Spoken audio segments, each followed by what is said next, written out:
Before we started working together, I made a vow to a client, a consultant who serves large organizations.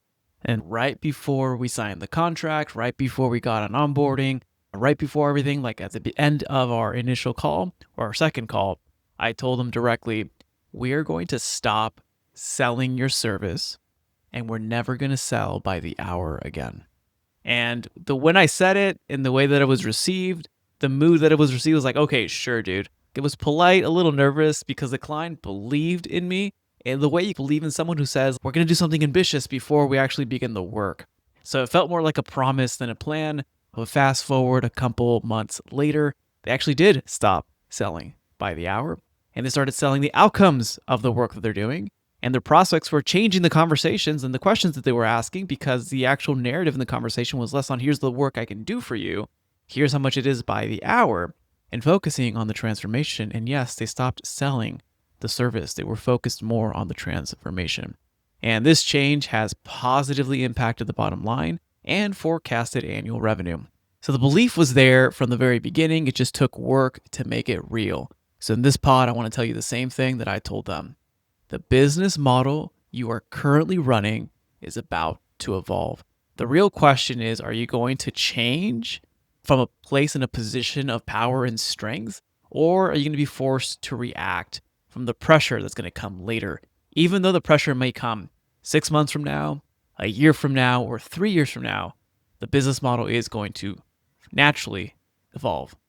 So why this evolution is happening right now, and here's the canary in the coal mine. In early May 2026, OpenAI raised $4 billion to start the deployment company, and Anthropic also launched a $1.5 billion enterprise services venture with Blackstone, Hellman & Friedman, and Goldman Sachs. Both are designed to implement engineers and consultants directly inside of mid-sized companies to deploy AI. Being a consultant or leveraging services and delivering services is a distribution channel now. The major AI labs aren't just building AI models anymore. They're focusing on distributing those models to the marketplace, which gives us opportunity, but it also gives us a sense of how are they going to price, how are things going to change, because an AI is naturally deflationary. But what I'm not saying is that the demand for your expertise is not going away. I actually think the opposite is going to happen, that there will be more demand for people like you with your services, if you're selling agency services or you're selling consultancy services, to help organizations navigate the change. And it's going to increase in significant amount of demand. But however, the key thing that's going to change is how it gets priced. How you price that demand, how you capture the value, the new value that you create, that is what's going to change. Because if you keep billing the old way and operating the old way, another company is going to come in, like myself, and take more risk with clients, anchoring towards the outcome and delivering your entire scope as the baseline and focusing on net new value. And you could be competed or wiped out by someone who is not working harder than you. They're just restructuring on where the actual value is. And they're leveraging AI and agents to do so. And I'll give you an example from my own company. I have a couple of agents that develop signal-based lead generation for my clients, drawing from real market data. If I were running like most agencies, I would only sell the capability of signal-based lead generation. That's a premium line item. I would build my pitch decks around that. I'd have everything around that specific area. However, for me and my clients, that's a tangential add-on. It's part of the scope. It's not the whole thing. It's not the headline offer. I've helped those agencies where it was just their headline offer. And they were doing really well. They actually do really well. But the key thing is, my focus is strategy, go-to-market, and sales, and leads are necessary part of that ingredient. They're not the entire game, though. And as a simple example, why don't I give you that example? Because the offer that you thought was your core advantage may no longer be your competitive advantage. It may not actually be your moat. Once technology removes the barrier, and it's easier to replace or to deliver that service. The key question that you and every single business that delivers services needs to answer right now is, how do you combine your expertise with your experience and your nuanced read on the market and your existing offerings to create net new value that actually helps clients go further than they could without you? And that's what I'm going to try to answer in this podcast. So we'll dive into specifically the 7 ingredients of the business model, where AI is going to change things, and what you can do about it. So a business model is not just a single thing. It's not just one thing that you do. Here's how I make money. It's a combination of components that work together. And if you change one component, it is going to influence the other. And the way that I like to think about it, there's 7 core ingredients to your consultancy or your agency business model. The first is your value proposition. This includes your intellectual property, your expertise, and your experience. So your IP is separate from your expertise. Your IP is that codified or a methodology put together. The second part of your business model is your revenue drivers. Like, how are you pricing? What's your offer structure? How are you developing your pricing, payment terms, and payment plans? The third part is your go-to-market strategy. Obviously, your ICP, your ideal clients, the key channels that you reach your ideal clients, and your sales strategy and client relationships, so LTV. Part 4 is your key activities that your team actually performs to deliver value and service clients. The fifth part are the habits that you or your team run to keep the business afloat, so the internal operations. The sixth are the key resources and partners that you work with. And 7 is your cost structure. So here's where I'm personally and also helping clients, and where I personally also foresee where AI is changing right now and in the future, these 7 parts of the business model. I also have everything here in Substack. If you go to dogoodwork.substack.com, you'll get access to this article, this entire piece that I wrote. And you'll also get access to peripheral resources that I'm going to include here, like on creating net new value, or the 4 ways to price in the agentic era, or the services stacks. You'll see me reference those. Those are separate articles. They're all free. You get to access them. They're also on YouTube. You get to listen to them as well. So here are the 7 areas of the business model where I see AI changing it. So for number 1, the value proposition, because with agents, you can package your IP and expertise into an operating system, you can actually deliver value with these agents alongside you. So not just building a team around it, but actually building infrastructure and agents that can help deliver that value. But this forces you to only focus on the nuance takes, the nuance area where you know where AI falls short. Plus, the IP can now produce net new value. So these are additional services or peripheral services or net new assets that enable your clients to get to the done, finished, goal accomplished state faster or with more quality. If you want additional resources on creating net new value, I have a Substack for that and a podcast and a YouTube. Just go to dogoodwork.substack.com to learn about net new value. So that's your value proposition. For revenue drivers, so the second part of your business model, if you're focusing on not selling the service and selling the outcome, that means that your offer has to be restructured around the actual value that you're creating, not just the hours or the team or the cost and materials it took to create it. Your time to value will be shorter with AI. If you're charging by the hour, and like realistically for me, some things that used to take 20 to 40 hours can now be done in half a day. Doesn't mean that it's going to be crap outputs. I know where AI ends and I know where I begin. But if that's true, like 20 to 40 hours in half a day, you don't have to believe me. I'm seeing that myself. But if that's true, let's just assume that's true for you. If your time to value is shorter, how are you going to price by the hour? How are you going to price by, where it's going to take 4 months to hit this outcome? Like, why not 4 days? Why not 4 weeks?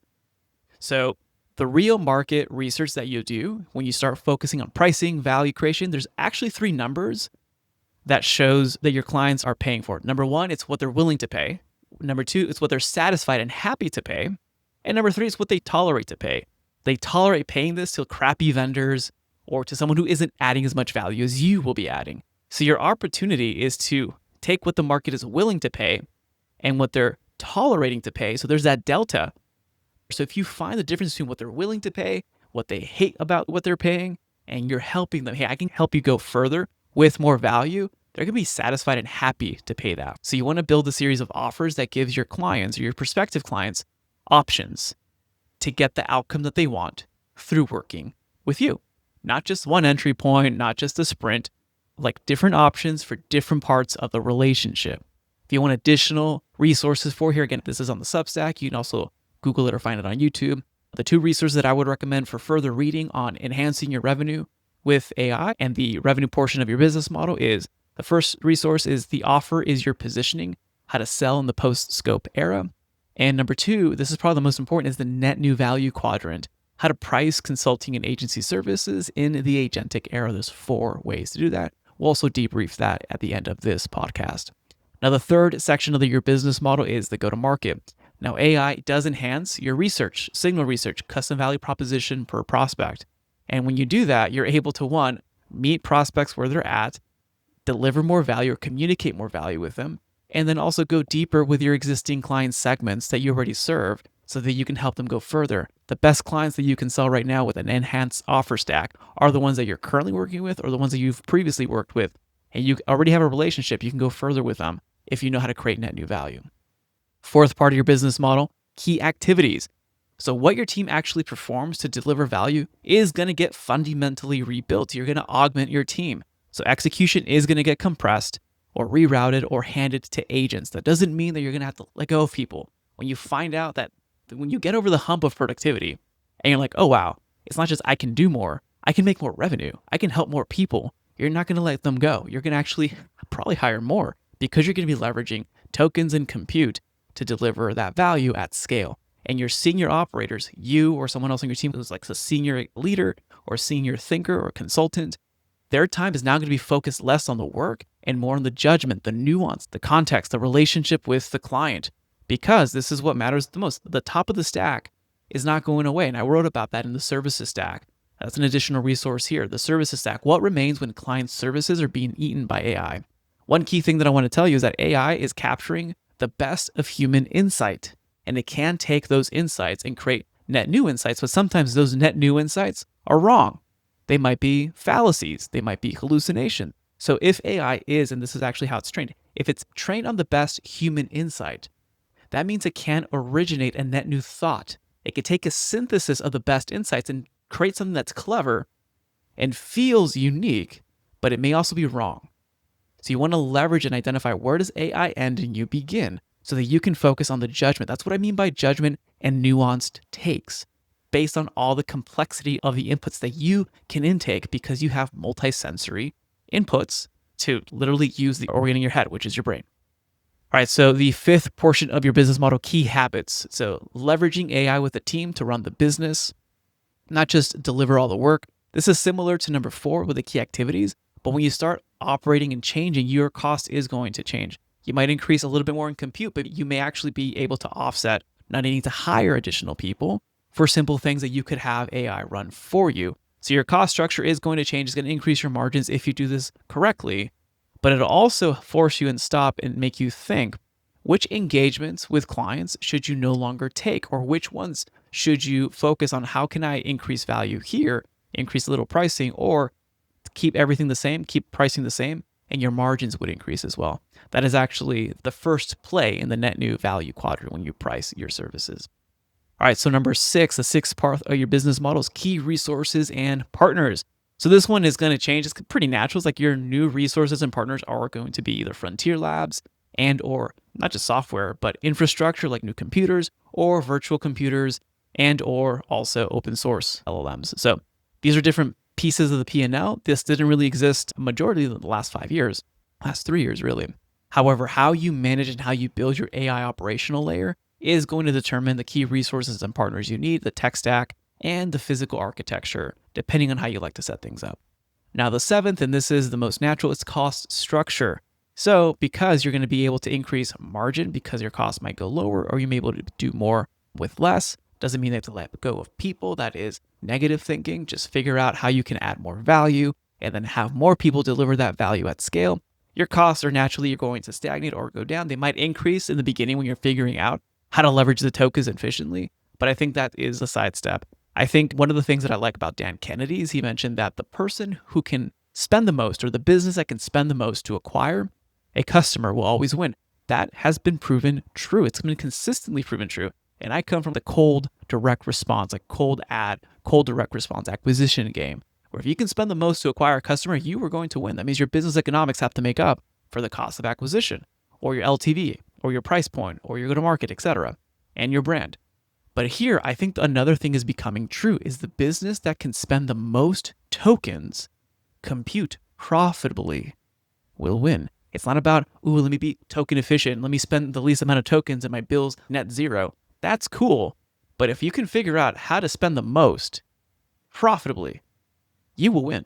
For further reading here, I have an article on Substack and another podcast on YouTube called What AI Native Consulting Looks Like. This gives you a deep dive of my own consultancy and how I went through the 4 stages of becoming AI native. You can dive into that. You can also Google it on YouTube and find it. But those are the 7 parts and where I see AI changing your business model. And every one of those parts, you don't have to redesign everything. But once you touch one, it's going to naturally bleed into the other. Everything is up for redesign right now.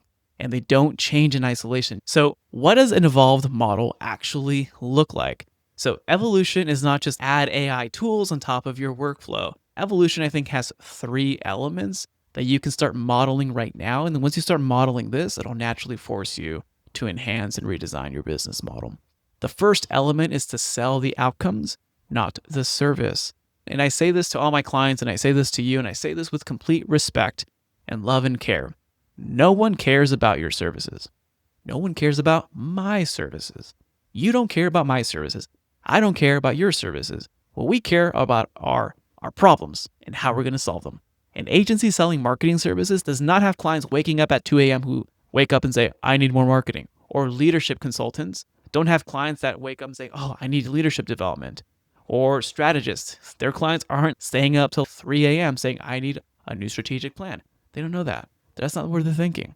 What they want is they want to get on the other side. They want to become that person or that business that is capable of doing and achieving the things that they want to achieve. We call that transformation. And I see this pattern across every single vertical I work in. Marketing, sales, organizational transformation. I have clients in leadership, in manufacturing, insurance. The buyer's question is, what is this going to do for me? When they're looking at your service, what is this going to do for me? And when you lead with the service, you're making the buyer do the translation work. Meaning, if you don't communicate exactly what you're helping them do, they have to translate for you what this is going to do for them, and they categorize you. They may not always categorize you correctly. So when you lead with transformation, you're able to close the gap for them. And with the new tech and AI, you might be able to take co-risk offers and be able to take more risk with the client to help them reach that transformation. And you could capture the net new value that you create with your services. Skin in the game, along for the ride, helping them go further. You benefit, they benefit, everyone benefits. That's an option. I'm not saying that's the only option, but that's the first element. Sell the outcomes, not the service. The second element is your methodology is going to become, and it should become, your operating system. And this is what I talked about in the net new value quadrant, where we talk about the intellectual property play, that your agency or your consultancy has a specific way of doing things. You have your own methodology, your own frameworks, your playbooks of how to get a client from point A to point B. That's your IP. In the past, to monetize your IP, you would sell your time to apply it. You will sell your time to coach through it. You would sell your time to help them go from A to B. Or you would sell other people's time. Or you would create systems that help them. Your capacity is the bottleneck.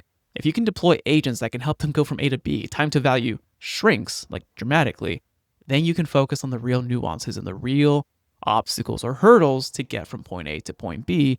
And that way, your methodology now is a system, either a system that you can install on behalf of clients or you could run for clients with AI agents and your team. So it's not dramatically different from having this done with other people, but it is going to be dramatically different where now the operating system can run without you. There's some beautiful things that you can create where, wow, you install either this agent or this fleet of agents or these build the system for the client, and that runs a portion of their business for them without you needing to be there 24/7.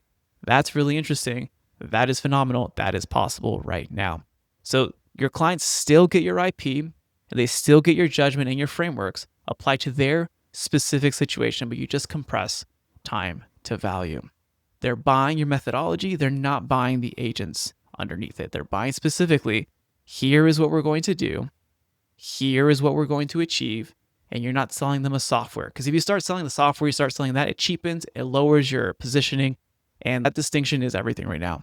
You don't sell, here's the method, or here is the agent that's going to do it. Here's the software, here's the login. You sell the journey, you sell the actual methodology, you sell the future state of their business. And that is determined practically by how you position and how you sell and how you price. If you price it low, then it's going to feel like it's cheap software. If you price it high, it's going to feel like an experience, and you do have to have some hands-on concierge support. So the third element in transforming your business model is to stay at the top of the stack as a strategic partner. Everyone talks about wanting to be the strategic partner. What does that actually mean? That means that you have either your team or AI agents deliver on the hands, the execution, and you focus on relationship, judgment, your nuanced takes based on your actual experience and knowing where the client is, knowing where the cognitive dissonance is, knowing their mindset. So that's your nuance, as well as belief. Belief is the biggest one. And I wrote about this in the services stack, and I'm going to quote this, and I'm going to read this verbatim because this is extremely important, because this does change every engagement that you operate with and that you run with if you're working with another human. Belief requires observations that changes the outcome, skin in the game that creates trust, and a human who is willing to show up when things fall apart. AI has none of those things, and I don't see a path where reasoning improvements alone close the gap, end quote. So AI is compressing the bottom of the stack, the execution, the hands, the framework template strategies that you plug and play, or like a landing page builder. Yeah, you can build landing pages based on formulas. You can build pages, go to market strat. You can build all these things based on formulas. That AI can take over. What it can take over is, again, your nuanced take, the relationship you have with the client, and the belief. That belief is significant. I know when I work with my own clients and we focus on the advisory portion of it when I'm working with them, I believe in the future state of who they could be and what their business can be, and they believe alongside with me, and then they take the right actions and executions or implement the right things that we co-created together to become and reach to that expectation and beyond. So there is a significant portion of belief, and everyone talks about, oh, it's strategic partner here and there, but wants to earn that. You can only earn that right through relationship and a shared belief. So before, agents, a consultant who held transformation and belief, still had to deploy the work together and deploy significant time and capacity on execution. Now you can do everything with AI agents and with a team and with your support. But the key thing is now you're able to really focus on the top of the stack where real value is created, where you can also focus on client lifetime value, and you can find and identify, because you're listening at that point, identify new ways to create net new value based on the new problems or new situations that you couldn't solve before because you were just stuck in execution. You were stuck in delivering and doing the hands, or you and your team were stuck 24/7. Like you know those agencies. I worked in those. I felt those agencies. They're always in perpetual burnout mode. Like, well, we have this fire, that fire. They're always firefighting. It's not their fault, just like the nature of some agency work. But if you're able to leverage it, at least get 20% back, maybe 40%, maybe even up to 60% back, and you're able to listen in here, you get to act on net new value. Then you can focus on how do we help our clients go further, new offers, new peripheral offers, or what I talk about in quadrant 4 in the net new value quadrant, the value capture play, where performance outcome and performance-based pricing really makes sense, because with AI, you can actually influence the outcomes. Because in the past with performance-based deals, you weren't always in control. If you did rev shares or anything like that, or profit shares, whatever your structure was, you could do everything right and still fail. The client could change things.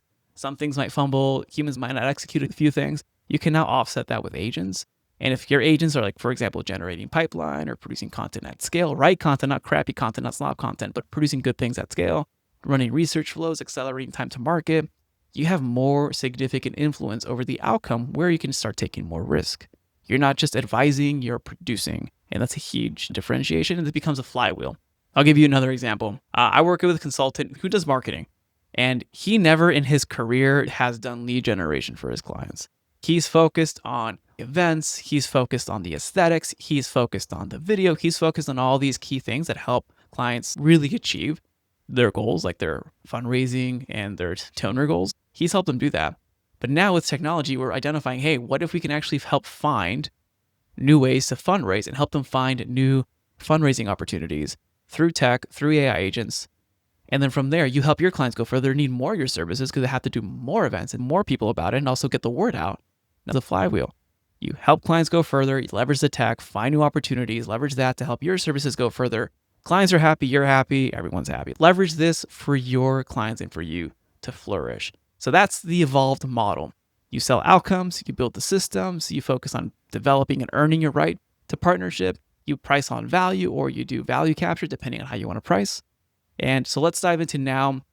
If you're listening to this and you're like, okay, cool, that's nice. How do I know where? Here are 3 signs to look out for that might identify that you're on the threshold of a breakthrough. Meaning these are three signs that if this is happening right now, you actually they might feel negative, by the way, these signs. But if you're seeing these right now in your business, or you're experiencing this, you actually might be on the threshold, the cutting edge of a breakthrough. And it's up to you to decide if you're going to break through or if you're not. So the founders that I work with who are closest to the thresholds are not struggling businesses. So they have a good business, the revenue's coming in, they're satisfied, and the model is working. But something's not working as it should. Some things are changing. So the first sign to look for is that your revenue is capped by team hours, not the value that you create. Meaning you can only grow as fast as your team's calendar allows. When everyone is fully booked, top line stops moving. So it's not because there's lack of demand, it's because of time. So the ceiling of that business model is your capacity, not the value that you deliver. So the evolution here is to systemize your execution layer, annotate and write down. I talk about this in the AI native consultancy of what to do, but just it's metacognition. Think about your own thinking, buy that time back, figure out how you execute and where your execution can be leveraged with AI and augmented, and where AI ends and where your nuance takes begins.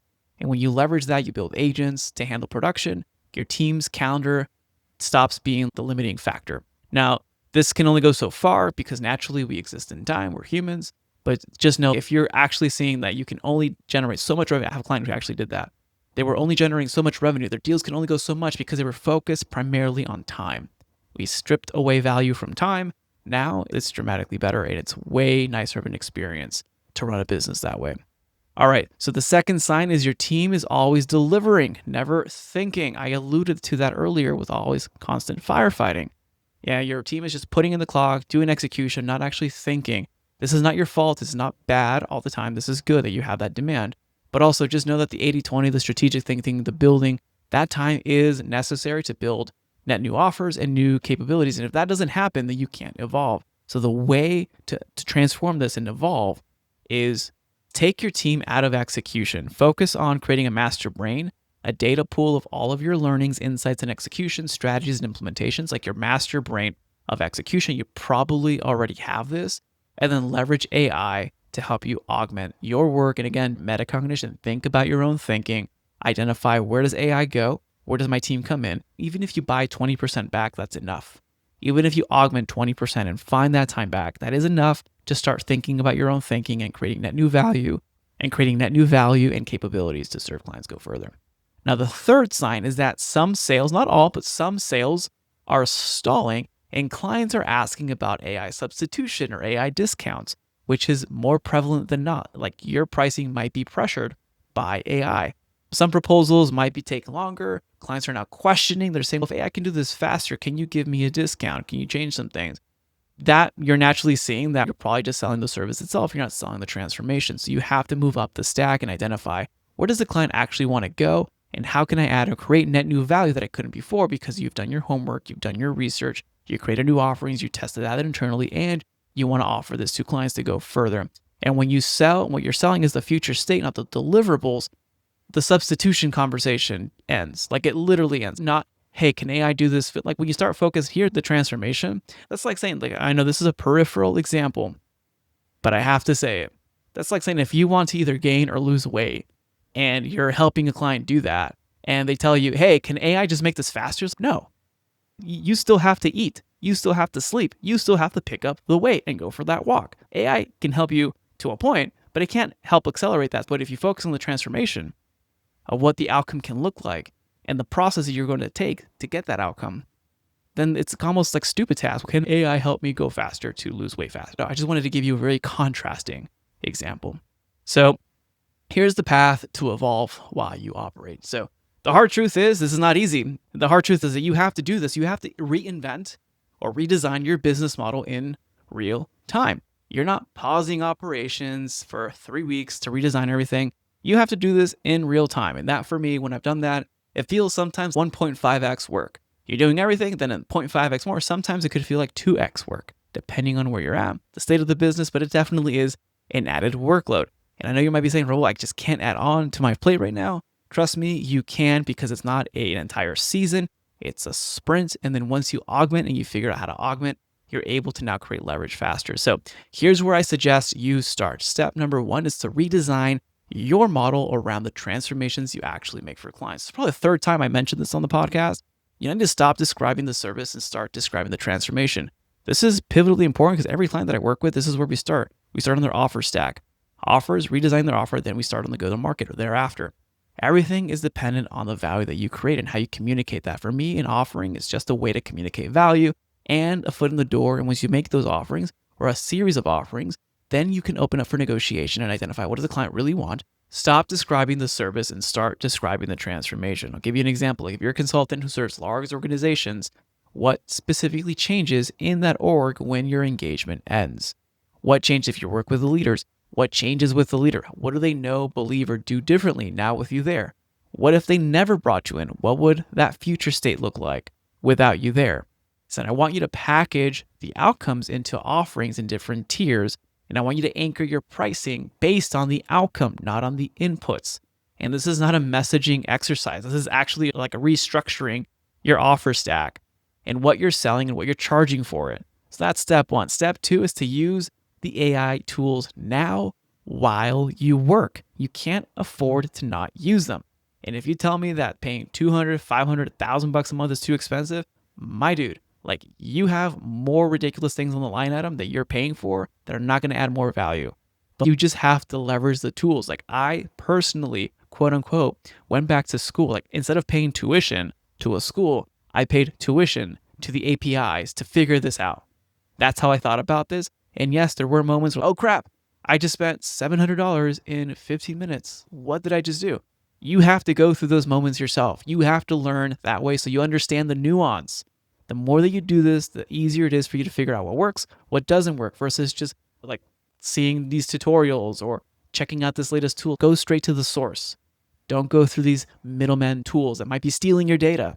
So feed whatever tool you use, feed them context, your calls, your thinking, your emails, execution process. Yes, set the settings up so it doesn't train on your data.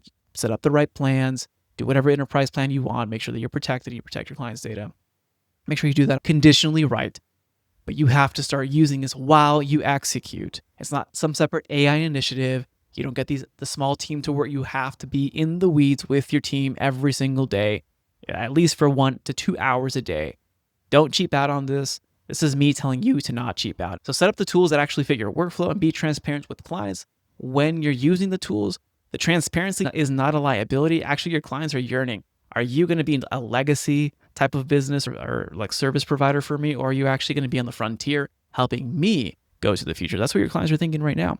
Step number 3, have someone in your team build the infrastructure while you operate. Because you're going to find out that just having the models is not enough. You're going to have the actual infrastructure. You have to have a brain, a database, a harness, all these layers working together, as well as agents, where they store their data, how you get access to this. Because if you're going to be doing the work anyways, just leverage the agents and someone working with you to start building the infrastructure on the back end. This is not, we'll build the system later once things slow down. It's let's build an imperfect system now and improve upon it every single day. I want you in step 3 to become unrecognizable in 90 days. I actually think you can do that in 30 days, but I think 90 days is a healthy time frame. The capacity that you recapture is not just time. You're not just going to get productive. It's thinking time. And when you have that thinking time, you're going to be able to create net new value, net new offers. And this is going to radically transform. It's like, oh crap, we can actually do this for our clients that we didn't think we can do. Now we can do it. Let's go ahead and see what we can do to offer that. Step 4, once the tooling buys you back time, I want you to deploy that time. I want you to deploy it into creating more value. When the capacity comes back, your questions and your narrative is going to go to how do I do or execute this for the client to how do I use the work that I'm already delivering to clients to deliver more value. And then you start focusing on compounding value. And every efficiency or iteration helps you augment your work and identify net new ways to create value and help clients go further and deeper with a relationship and more belief. And then for you, you'll be able to either increase your offer suite with the clients to help them like literally tangential or deeper vertically, being able to help them go further because the end outcomes here isn't just automation. The end outcomes when you apply these 4 steps is you're selling outcomes. You have systems built. You're focusing on developing and earning the partnership with your clients to go further. And you're pricing or capturing value with them. That is the key, and that's what's possible here. And this is how AI is going to differentiate your business model versus someone who's just staying the same. I personally believe we're probably like 5 to 8% in this whole AI shift. So I know we're early on this, but in my opinion, if you start now, you'll be happy than you started later. So the evolution is already happening. So when I told the consultant, my client, before we done any single session or any real work, they're going to stop selling their services and stop selling by the hour, it felt shocking because the model they built was working. Like they were running a pretty good business. Their clients were happy, revenue was coming in. And when I made that suggestion, it felt like, wow, it's like we're manufacturing a problem where no problem existed. But looking back, the signs were all there. Revenue was capped by capacity. There was not as much time as there is now to think on the calendar to maximize net new value creation, and not maximizing the impact that work can make because of the offer structure. So if you're limiting it only selling your services, you actually are limiting the actual impact you can do with those services. And the difference between where they're at now and where they started isn't just working harder or that we did a smarter tactic. The difference is that they redesigned their business model from the ground up. And it's a work in progress. It's not something you just do in a week and you're done. But they're moving up the stack, selling transformation, staying in the relationship, staying where judgment and nuance and belief are the combining forces. And as the same goes with you, the business model you currently are running is going to evolve. The real question is, are you going to evolve and change it when you are forced to? Or are you going to start taking the baby steps, even if it's one or two of these steps that I laid out here? Small steps and incremental steps to change how you price, how you differentiate, how you create value, how you deliver that value, and how you go to market. So depending if you're going to be waiting and get pressure to change or start changing with empowerment now, both paths will lead to an evolved model, but one of them is actually a little bit easier than the other. And if you're open to discussing and figuring out how you can evolve your business, your go-to-market, have someone support you with everything that I just set up, go ahead and reach out to me. You can hit me up on LinkedIn or just reply here, and we'll go from here. This is our Learn on This. Do good work.